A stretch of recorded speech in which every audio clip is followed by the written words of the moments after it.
Cloud computing is an absolute game changer for modern business. It's flexible, it's powerful, it lets you innovate like crazy. But there's a catch, right?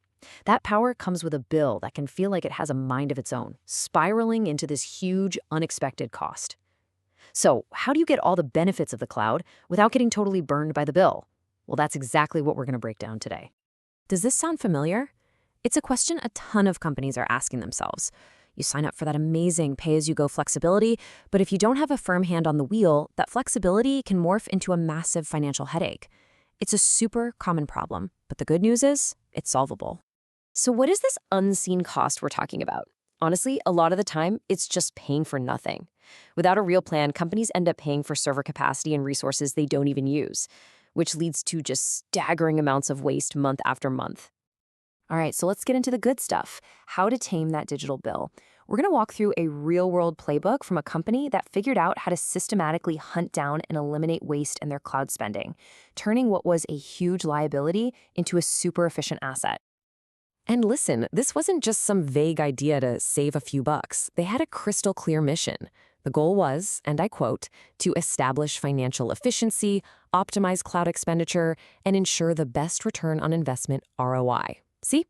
This frames the whole thing as a smart, strategic business move, not just some IT spring cleaning. So who leads the charge on a mission like this? Well, let's meet the FinOps team. You can think of them as the company's cloud efficiency experts.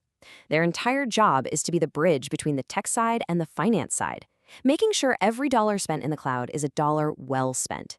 They're pretty much the heroes of this story. Their whole comprehensive plan, it really boils down to this powerful two-pronged attack. Two core strategies that, when you put them together, make a massive difference. Okay, on one side, you have right sizing. This is just common sense, right? Don't pay for a mansion when all you need is a small apartment. It's all about looking at what you actually need and scaling your resources to match. No more waste. Then, on the other side, you've got commitment discounts. Once you know exactly what you need, you commit to using it for a longer term. And in return, the cloud provider gives you a huge discount. So use only what you need and then pay less for it. Simple and incredibly effective. But a great strategy is just a nice idea on paper if you don't have a plan to execute it. So how did they actually make this all happen? They built a really clear, repeatable process that turns that strategy into actual real-world savings.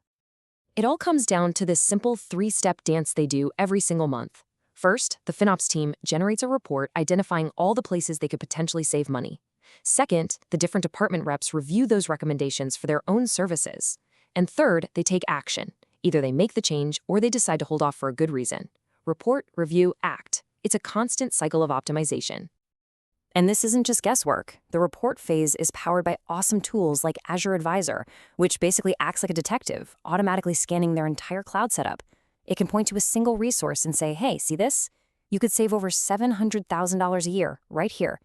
That's the kind of hard data you need to make smart calls. And this right here, this is the secret sauce. It's all about collaboration. The FinOps team are the experts on the numbers, but the department reps, they bring the crucial business context. They're the ones who know if a server needs extra horsepower for a big launch next month.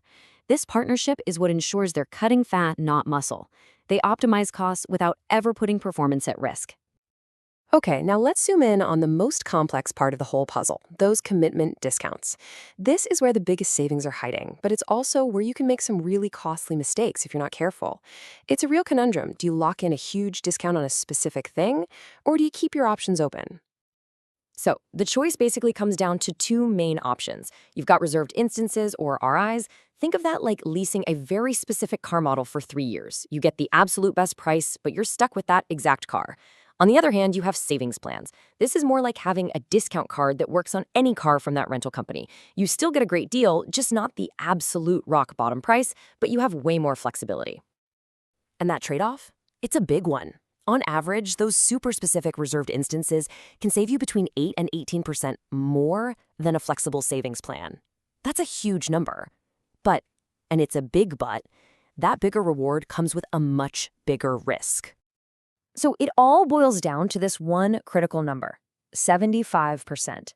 The company figured out that if their usage of a specific reserved instance drops below 75%, they're actually wasting money. At that point, the big discount becomes an illusion, and the more flexible savings plan would have actually been the cheaper choice. This single number is the key to their entire decision-making process. So how do they make the right call every single time? They built this simple flowchart. It just takes all the guesswork and emotion out of the equation. Is there already a reservation? Is it being used enough? Can the team really commit to this for the long haul? By just following this logic, they make sure every long-term commitment is a smart one, which maximizes their savings and minimizes their risk. It's brilliant. So, what can we all learn from this? Well, first, the cloud is not a slow cooker. You can't just set it and forget it. It needs constant active management.